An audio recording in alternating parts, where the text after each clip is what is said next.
그 누구도 예상하지 못한 반전이 지금 전 세계를 발칵 뒤집고 있습니다. 한국이 그걸 만들었다고요? 미국은 즉시 기밀회의를 열었고 독일은 긴급 성명을 발표했으며 일본은 기술부처 전체가 비상체제에 들어갔습니다. 지금까지 전 세계에서 단 4나라만 만들 수 있었던 절대 불가능의 영역. 불과 6년 전 한국은 설계도 없었고 실험 장비도 물론 데이터는 더더욱 없었습니다. 그런데 지금 세계는 한국산 엔진을 사기 위해 줄을 서고 있습니다. 하지만 이 이야기는 단순한 기술 성공기가 아닙니다. 심장을 외국에 맡기던 나라, 그 나라가 이제 스스로 심장을 만들게 되기까지 수천 명의 땀과 눈물, 그리고 누구도 알려주지 않았던 잔혹한 진실. 지금부터 그 치열하고도 위대한 6년의 이야기, 당신과 함께 시작합니다. 그 전에 대한민국을 자랑스럽게 생각하신다면 좋아요와 구독 한 번씩 부탁드립니다. 그럼 시작하겠습니다. 안녕하세요. 저는 서울대 기계공학부 교수 박소연입니다. 그리고 정부 가스터빈 국산화기술위원회 수석위원을 맡고 있죠. MIT와 GE 공동 연구 프로젝트에 참여하며 가스터빈의 세계를 처음 접했어요. 2017년 산업부 국산 가스터빈 개발 국책사업에 기술자문으로 투입됐을 때 저는 정말 충격적인 현실을 마주했습니다. 한국이 전 세계에서 10번째로 가스터빈을 도입한 나라임에도 불구하고 30년 동안 GE, 지멘스, 미쓰비시에 100% 의존하고 있었거든요. 발전소 한 곳에만 수천억 원이 들어가는데 부품 하나 교체하려면 기다림과 굴욕이 따랐어요. 하루만 멈춰보면 알게 됩니다. 가스터빈이 멈춘다는 건 나라의 숨이 끊긴다는 뜻이거든요. 2017년 산업통상자원부가 드디어 국산 발전용 가스터빈 개발 착수를 선언했어요. 그런데 아이러니하게도 저는 초기 태스크포스에서 제외됐습니다.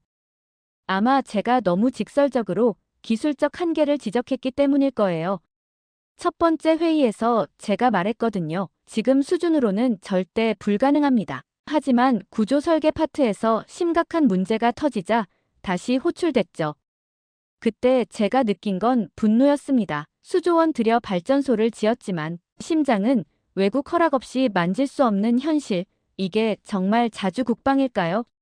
어느 날 회의실에서 젊은 엔지니어가 절망적인 목소리로 물었어요.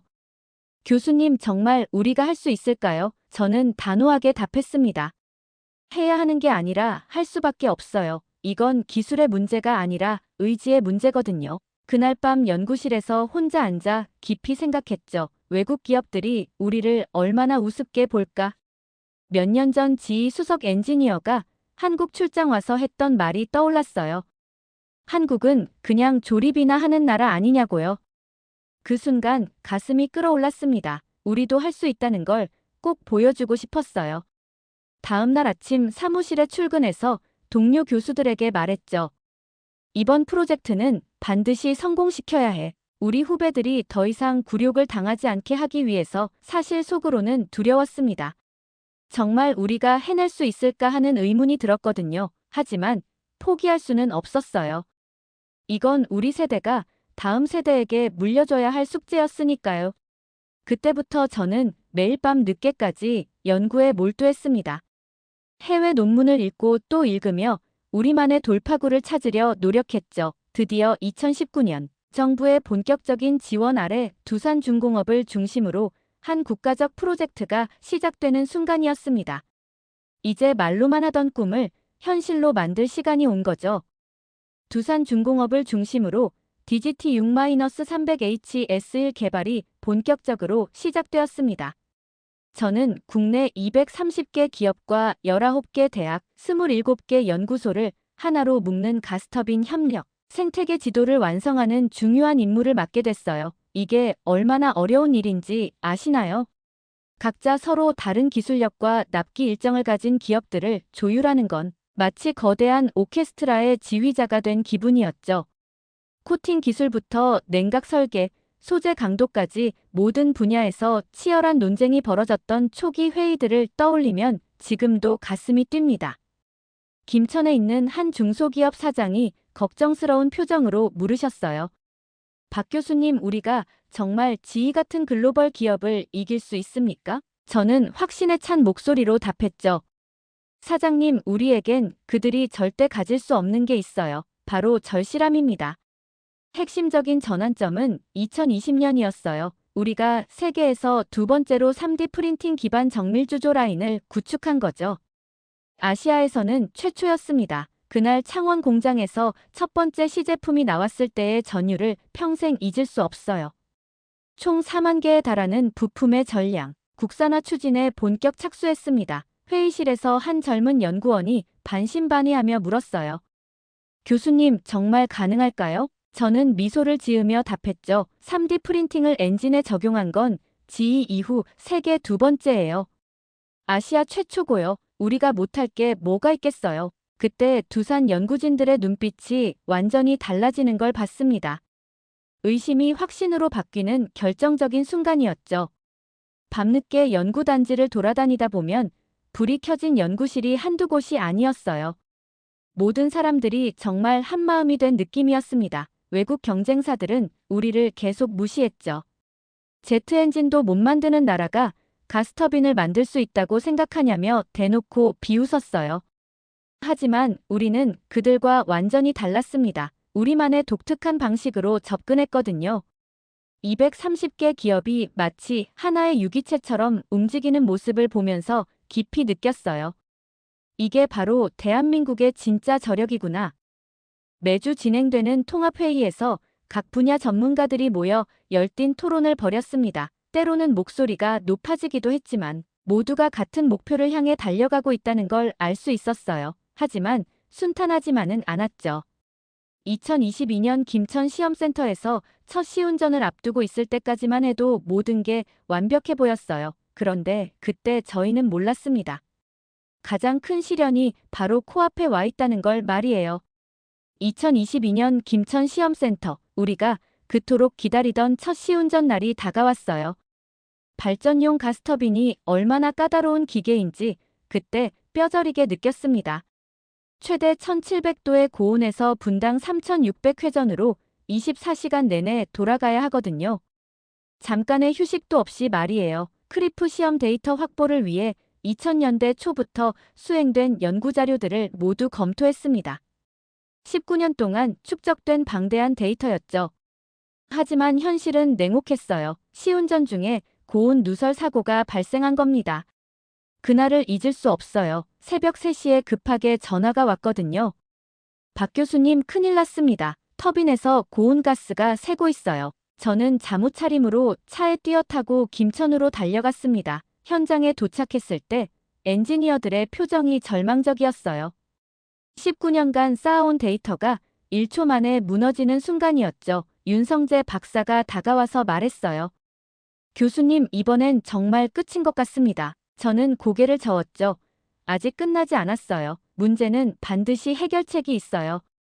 그때 문득 2004년 제가 참여했던 금속 냉각 패턴 연구가 떠올랐습니다. 그 보고서에서 비슷한 문제를 다뤘던 기억이 났거든요. 저는 윤성재 박사에게 말했어요. 냉각 패턴을 다시 설계해야 합니다. 하지만 윤 박사는 반대했죠. 교수님, 그건 너무 위험해요. 이미 검증된 설계를 바꾸는 건 도박이나 마찬가지예요. 저는 단호하게 말했습니다. 현장은 수식으로 돌지 않아요. 데이터는 참고일 뿐이에요. 그날 밤 우리는 격렬하게 논쟁했습니다. 윤 박사는 보수적인 접근을 주장했고 저는 과감한 변경을 요구했어요. 다른 연구진들도 둘로 나뉘어 의견이 팽팽하게 맞섰죠. 새벽 4시가 되어서야 윤 박사가 말했어요.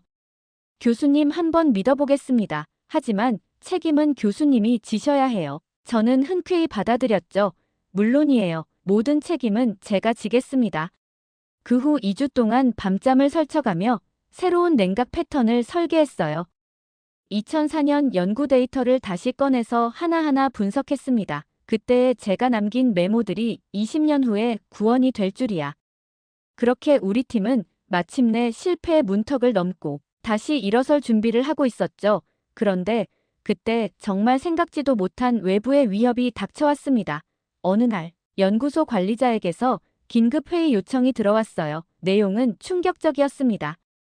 일본의 한 터빈 제조사에서 우리 팀의 젊은 연구원들에게 직접 접촉을 시도한 정황이 확인된 거예요. 조건도 아주 노골적이었습니다. 연봉 3배, 도쿄 근무, 가족 동반 이주 지원, 연구 자유 보장. 그럴듯한 유혹이었죠. 더 충격적인 건 이 접촉을 주도한 인물이 과거 한일기술협의회에서 저를 노골적으로 깎아내렸던 하야시 소이치로였다는 겁니다. 그는 예전 회의석상에서 이렇게 말했어요. 한국은 정밀 터빈을 설계할 수 있는 나라가 아니죠. 그냥 조립만 하는 나라 아닙니까? 그때 제 귀에는 분명 조롱처럼 들렸고 지금은 그가 진짜로 우리를 두려워하기 시작했다는 증거로 보였어요. 하지만 저는 분노보다 벅찬 감동을 먼저 느꼈습니다. 그 유혹을 받은 우리 연구원들 모두가 한치의 망설임 없이 거절했기 때문이에요. 교수님, 저희는 여기서 끝을 보고 싶습니다. 우리가 만든 심장은 우리가 끝까지 지켜야죠. 그 말을 들었을 때 저는 말없이 고개만 끄덕였어요. 그날 밤 저는 이렇게 다짐했죠. 하야시 소이치로 기다려. 우리가 어떤 심장을 만들어냈는지 머지않아 전 세계가 알게 될 거야. 새로운 설계가 완성됐을 때 윤 박사가 감탄하며 말했어요. 교수님, 정말 대단하십니다. 어떻게 이런 걸 생각해내셨어요? 저는 웃으며 답했죠. 19년 데이터도 소중하지만 1초의 직감도 무시할 수 없어요. 기술은 경험과 직관의 조화거든요. 제 시험 날이 다가왔을 때 모든 사람들이 긴장했습니다. 만약 또 실패한다면 프로젝트 자체가 위험해질 수 있었거든요. 하지만 저는 확신했어요. 이번엔 반드시 성공할 거라고요. 그리고 정말로 성공했습니다. 김포 열병합 발전소에서의 실전 배치를 위한 모든 준비가 완료된 순간이었어요. 김천에서의 성공적인 재시험 이후 드디어 김포 열병합 발전소에 DGT-6-300HS1 모델이 설치되는 날이 왔어요. 2023년부터 시작된 8,000시간 무사고 운전의 대장정. 그 순간들을 잊을 수 없습니다. 보령과 안동 등으로 실전 배치가 확산되면서 우리 기술의 진가가 드러났어요. 발전 공기업인 남동발전과 서부발전도 기존 지멘스와 GE 입찰에서 두산 제품을 채택하기 시작했습니다. 그날 김포발전소 중앙제어실에서 터빈이 정상 가동되는 걸 확인했을 때의 감격을 어떻게 표현할까요? 윤성재 박사가 제 어깨에 손을 올리며 말했어요. 교수님, 우리가 해냈습니다. 저는 눈물을 참을 수 없었죠. 그동안의 고생이 주마등처럼 스쳐 지나갔거든요. 현장 실무자들과 함께 기념사진을 찍을 때 모든 사람들이 울고 있었어요. 젊은 엔지니어 하나가 말했습니다. 교수님, 제가 처음으로 자랑스럽다는 기분을 느껴요. 우리가 만든 터빈이 실제로 전기를 만들어내고 있다니요. 저는 그 순간이 정말 소중했습니다. 8,000시간 무사고라는 건 단순한 숫자가 아니에요. 그 안에는 수많은 밤샘과 걱정과 기도가 담겨 있거든요. 매일 아침 일어나서 제일 먼저 하는 일이 김포 발전소 가동 상황을 확인하는 거였어요. 혹시 문제가 생기지 않았나 하는 마음에 말이죠. 하지만 날이 갈수록 확신이 생겼습니다. 우리 기술이 정말 세계 수준에 도달했구나. 외국 언론들도 주목하기 시작했어요. 한국이 가스터빈 강국으로 떠오르고 있다는 기사들이 나왔죠. GE 출신 엔지니어 한 명이 한국에 와서 김포 발전소를 견학하고 놀라며 말했어요. 이 정도 기술력이면 우리와 경쟁할 수 있겠군요. 그 말을 들었을 때 정말 뿌듯했습니다. 인정받는다는 건 이런 기분이구나. 보령 발전소에서도 성공적으로 가동되고 안동에서도 문제없이 돌아가고 있다는 소식을 들을 때마다 가슴이 벅찼어요. 우리가 만든 터빈들이 전국 곳곳에서 대한민국의 전력을 책임지고 있다니요. 어느 날 남동 발전 관계자가 전화를 걸어왔어요. 교수님, 저희도 다음 프로젝트에서 두산 터빈을 사용하고 싶습니다. 외국 제품보다 성능도 좋고 유지 보수도 편리하더라고요. 그 순간 저는 확신했습니다. 8,000시간 무사고는 설계서에 없는 신뢰의 결과라고요. 데이터로는 증명할 수 없지만 현장에서 검증된 진짜 기술력이었던 거죠. 이제 우리는 더 이상 외국 기술을 부러워할 필요가 없게 됐어요. 우리 스스로 만든 심장으로 나라를 움직이고 있으니까요. 하지만 여기서 멈출 수는 없었습니다. 세계 무대에서 진짜 경쟁력을 보여줄 때가 온 거죠. 국내에서의 성공에 안주할 수는 없었어요. 진짜 실력을 검증받으려면 세계 무대에서 경쟁해야 했거든요. 2024년 사우디 아람코가 140억 달러 규모의 거대한 발전소 계획을 발표했을 때 저는 이것이 바로 우리의 기회라고 직감했습니다. 두산은 GE와 미쓰비시와 동등하게 입찰 제안서를 제출하게 됐어요. 하지만 쉽지 않았습니다. IRA, 미국 인플레이션 감축법이나 CEPA 같은 무역 장벽들이 계속 등장하고 있었거든요. 처음에는 걱정이 많았어요. 우리가 정말 그 거대한 글로벌 기업들과 맞설 수 있을까 하지만 사우디 현장 기술 세미나에서 제가 직접 3D분해 시연을 수행하게 됐을 때 모든 게 바뀌었습니다. 그날을 잊을 수 없어요. 사우디 기술진들 앞에서 우리 터빈의 구조를 하나하나 설명하면서 3D 모델로 분해해서 보여줬거든요. 처음에는 회의적이던 그들의 표정이 점점 진지해지더라고요. 한 사우디 엔지니어가 질문했어요. 이 냉각 시스템은 누가 설계한 거냐고요?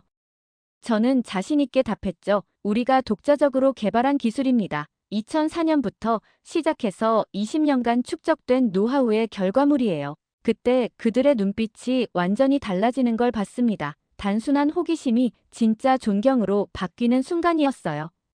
프레젠테이션이 끝나고 사우디 기술진의 리더가 다가와서 말했어요.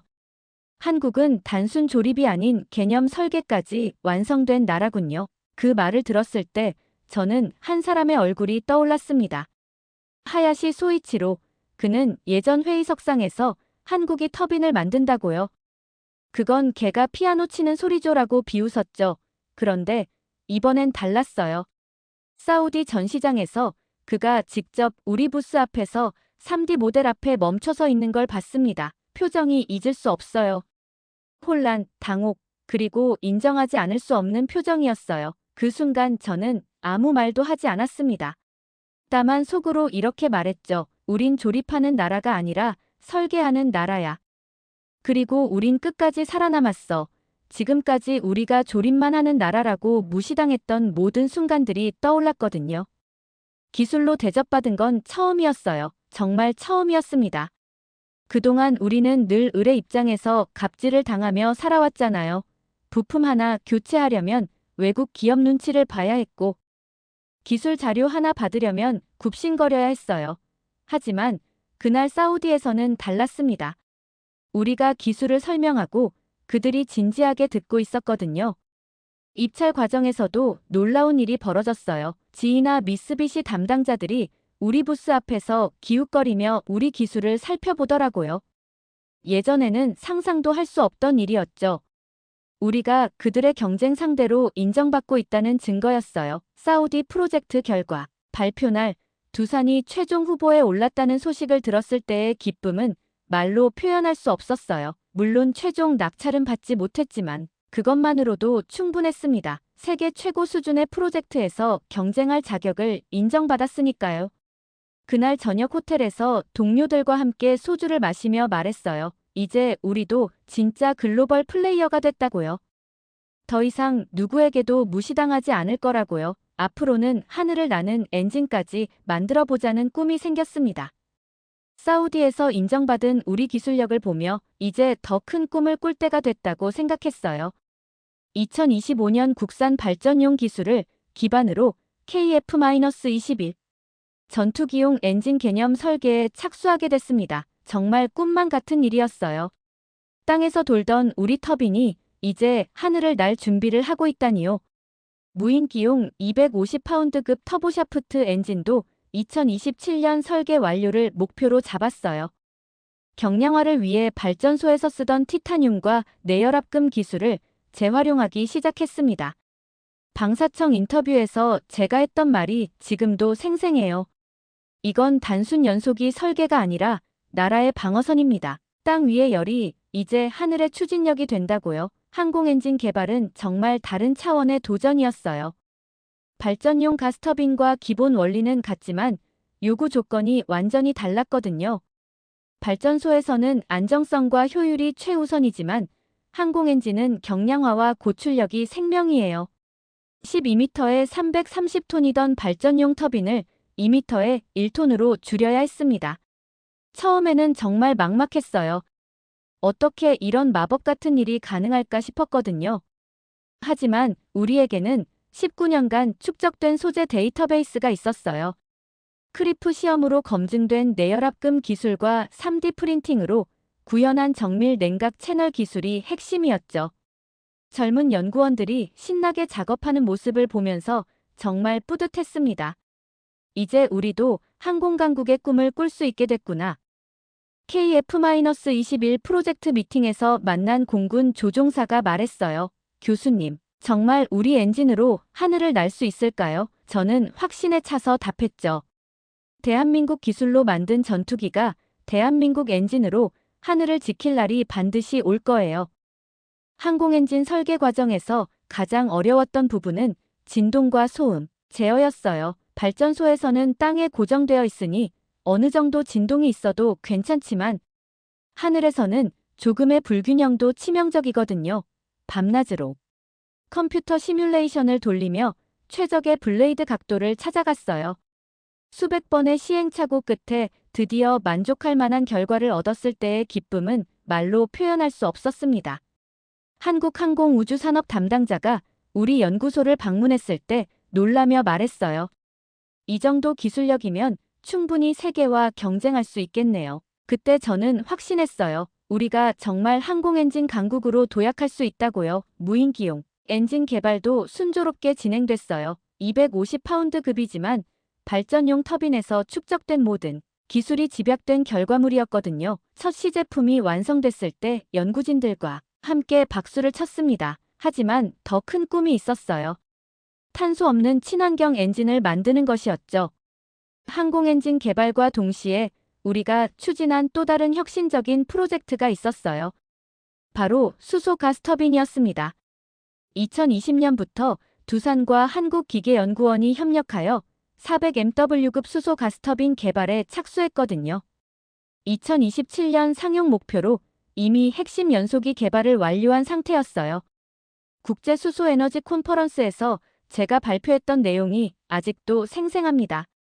한국은 탄소 없는 엔진을 만들 첫 번째 나라가 될 겁니다. 그때 청중들의 놀란 표정을 잊을 수 없어요. 정말 가능하냐는 질문이 쏟아졌거든요. 저는 자신 있게 답했죠. 우리에게는 이미 증명된 기술이 있다고요. 수소 연소기 개발 과정에서 가장 어려웠던 건 화염온도 제어였어요. 수소는 LNG와 완전히 다른 연소 특성을 가지고 있거든요. 훨씬 뜨겁게 타면서도 화염이 불안정해질 수 있어요. 하지만 우리가 발전용 가스터빈을 개발하며 축적한 연소기 기술이 해답이 됐습니다. 특히 3D 프린팅으로 만든 정밀 냉각 채널이 핵심 역할을 했어요. 경쟁국인 미국은 메탄 혼합 비율이 높아서 기술력에서 뒤처지고 있었어요. 순수 수소 연소에서는 우리가 앞서가고 있다는 걸 확신했습니다.